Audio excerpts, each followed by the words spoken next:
Hello, everybody. Welcome to the Full Court Press. I am your host, Drew Duncan. Do not forget that Facebook, Twitter, and Instagram is all at Drew Duncan83.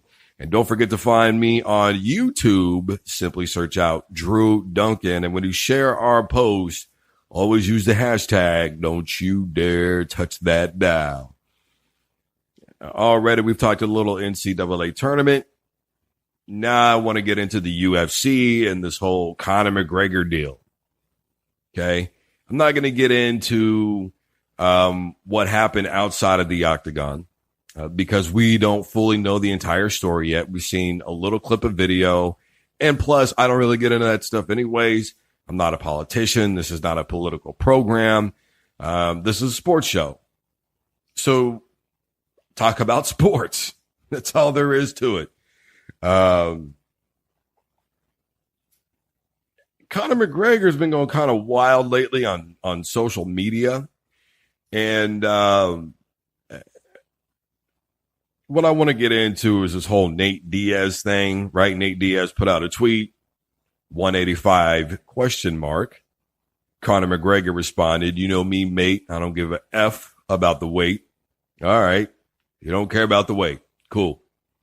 There was the possibility beforehand, before all this started, that McGregor could be taking on the Cowboy Cerrone. Dana White said that they were miles away from it. The rumor was they didn't want to make it a main event. They kind of wanted to do like a double main event thing. For whatever reason, parties considered he couldn't quite get to that. McGregor could be trying to wheel himself into a main event whenever he's able to come back, if he's able to come back, given all this other outside stuff. And I think that the first thing that I really want to get into, number one, I don't know if I want to see another McGregor Nate Diaz fight right now. I don't know that a trilogy needs to happen. The fight I want to see is McGregor and Khabib. That's the fight that I want to see. That's the fight we're not going to get, but I think that's the fight that we all really want to see is McGregor and Khabib, for one. For two, as great as that last fight was between McGregor and Diaz, I mean, those guys beat the absolute living hell out of each other. I mean, let's just call it what it was. It was a stand and bang type of match, and it was entertaining. It was a hell of a fight. Both of those guys left it all in that octagon, and that's all there is to it. But I don't know, man. Conor McGregor right now, I think, is still under the impression that he's got a lot of weight to throw around, and he still does carry clout, especially inside of a cage. I think outside of the cage, though, it's getting more and more difficult with the things that are happening to allow him the kind of career dictating moves that he was able to make beforehand. Beforehand, he could do whatever he wanted, right? He was the champ. Hey, I'm not even going to defend these belts. I'm going to go and fight Floyd Mayweather. Dana White said that this was never going to happen. Then, of course, he got on board with it. He helped put the fight together between McGregor and Mayweather. We all know the result of that. Then all of a sudden it was going to be McGregor and Mayweather in the octagon. Mayweather got inside of a cage. He said, Mayweather in the octagon. What are the odds? All this other stuff. And then here we go. McGregor gets into some trouble. He ends up having to fight Khabib. And after that scenario happens, both guys get suspended for months on end. So while McGregor was doing everything that he can to try and keep himself relevant and keep himself in front of the people, I understand that he's got to do that. He's got to keep himself out in front of the people. He's been attending parades. He's been, going down to Boston. He's been in Chicago. He's keeping himself in front of the people. And I get it. And I'm not saying that he shouldn't, but I also get it. I don't know whether a Diaz-McGregor fight would happen or not. I would watch it, but I don't necessarily want to see it. I want to see McGregor-Khabib. I initially, many moons ago, it feels like now, I really wanted to see McGregor and Tony Ferguson a while ago. I wanted, Ferguson and McGregor to unify the belt. Ferguson's got his own thing going on now outside of MMA as well. But it's creating is a world of chaos right now. There's no predictability to what's really going to happen.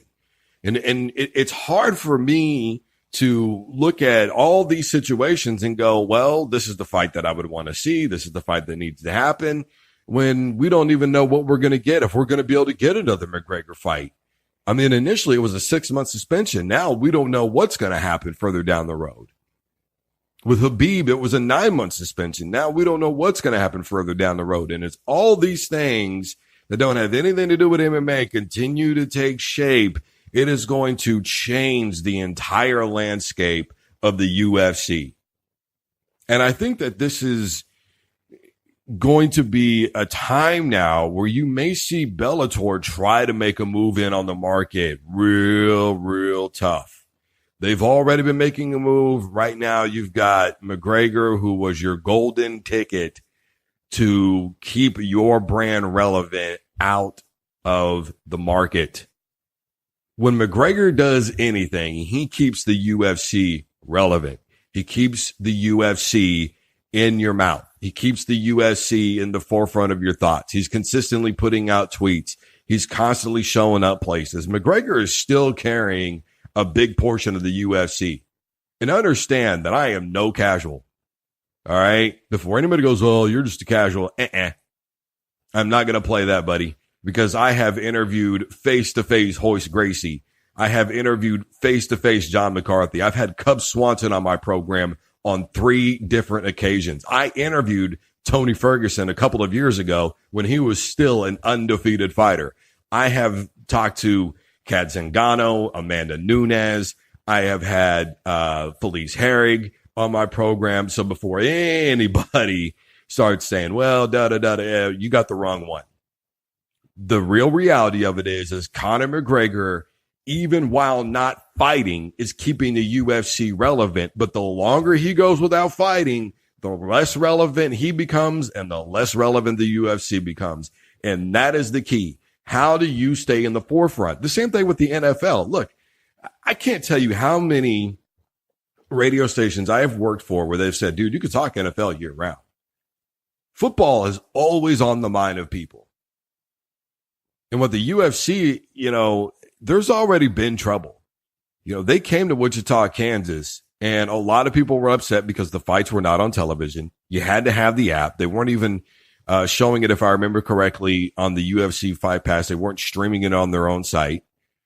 Even if they were, you've already paid for that. Well, if you don't have either one, you're going to have to pay for UFC on ESPN Plus, which means you're paying for the UFC app. You can't find it on DAZN, D-A-Z-N, which is an app that I have, that I've invested in. And it's just like download more apps, more streaming, more this, more that. Well, if I've already got cable, why should I pay for the app? You're ESPN. Why are you not airing the fights on one of your 50 channels?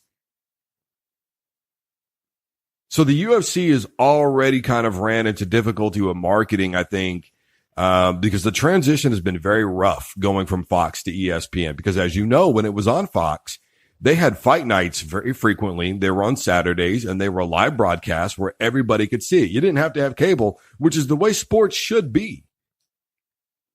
If you want to stay relevant, it's not just about having somebody who's a cash cow like a McGregor. It's about the common fan being able to turn on a television and go right to something. I want to make it easy for me to find sports. I have been saying this for years. National championship games and NCAA football should not be on ESPN. They should be broadcast on ABC, your own affiliate. It should be meant for the masses. Everybody should be able to watch that football game. Every kid in America who wants to be a football player should be able to walk into their living room, turn on their local ABC station and watch it. Every kid in America who wants to be an MMA fighter should be able to walk into a living room, turn on that television and watch it on a local station. There is no reason why it should be streamed only on an app or attended in a live event. You're treating it essentially like a WWE house show. That's not what you are. You are a professional level of sport. And it should be made available to everybody. I said the same thing about the Alliance of American Football. You make this big splash onto the scene, and then you only get one Saturday where it's aired on national local television for everybody on CBS. Then you move it over to CBS Sports. You can go to their website and watch it. There's no instant replay. There's no announcers. We don't know what the officials are looking at. All the stuff that you advertised, I can't see on your website. So you create this entire buzz only to let yourself down. The point that I'm making is here, if you want more than a Conor McGregor to be your guy, if you want more than a Habib to be your guy, if you need more than two fighters to be able to help carry the UFC, you've got to have, let's say 4 or 5 really good fighters in every single division, which they're continuously adding. You got flyweight, lightweight, 45, 55. I mean, come on, they're continuously doing this. And yet it's becoming more and more difficult to just see a damn fight. It's losing the compelling aspect of it. Where can I see a fight happen?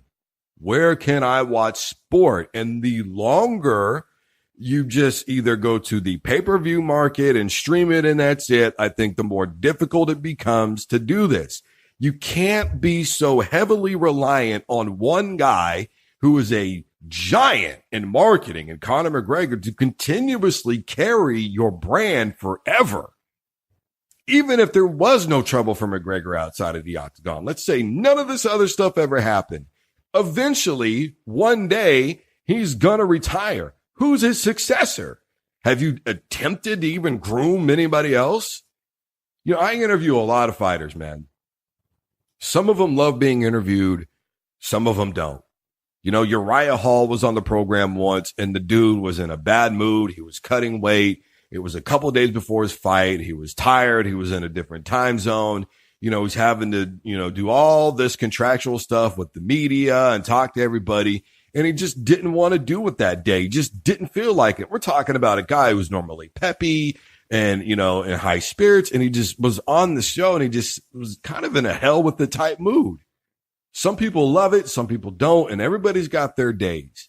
So, I get it. And I've talked to a lot of promoters who said, my job will be a lot easier if these guys will promote themselves. And I understand that.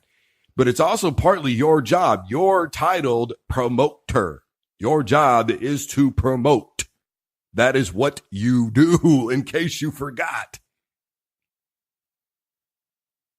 And nobody's a perfect promoter, and I get it. And look, Dana White's done a hell of a job with the UFC. Don't mistake me for a moment, because they are the most relevant brand in MMA. You do have others that are there, Invicta, Shamrock FC, Titan FC, I think is fairly well known. I mean, you've got some that are out there. Don't get me wrong, but come on. And I think that's what we've run into. They've relied so heavily on this one person. Anything could have happened. What if McGregor would have got injured? I mean, we have to stop looking at the fact that there's been some trouble and say, anything could have happened and destroyed their brand. Look at Ronda Rousey. They didn't give her a tune-up fight, nothing. Hey, she wants to come back, fight Amanda Nunes. All right, let's let her do it. Why not have her fight back up a little bit, 2 or 3 fights? She proves to herself and everybody else that she's worthy of fighting for a title again. And then the build-up for that, while Amanda Nunes is defending and winning, Ronda Rousey's going out and winning. She's working her way back up. And I think people would have accepted her a lot more for fighting Amanda Nunes. Even if she would have got beat, they would have said, yeah, but she still did work her way back up the ranks. Completely, I think it would have been a completely different viewpoint. But instead, what do? They shoved her down our throat. You have to stop relying so heavily on 1 or 2 people to take everything. I am Drew Duncan, host of the Full Court Press MMA. Facebook, Twitter, and Instagram is all at Drew Duncan 83. Don't forget to use the hashtag Don't You Dare Touch That Dial when I share our post. And as always, don't you dare touch that dial.